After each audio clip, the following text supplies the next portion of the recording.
naš vulkan koji smo uz malo mašte napravile od zemlje i plastične flaše i poprilično smo se smrzli dok smo to radili. Delovi vulkana su vulkanska kupa, grotlo i krater.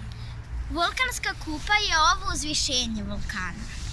Krater je ovaj levkasti deo na samom vrhu vulkana iz koga izbija lava.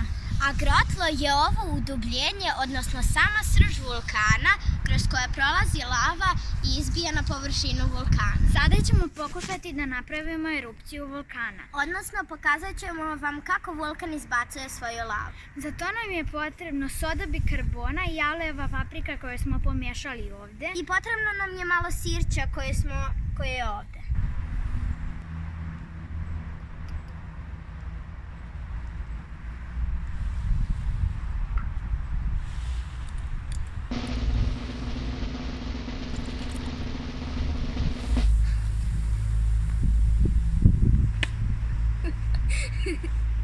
To je to.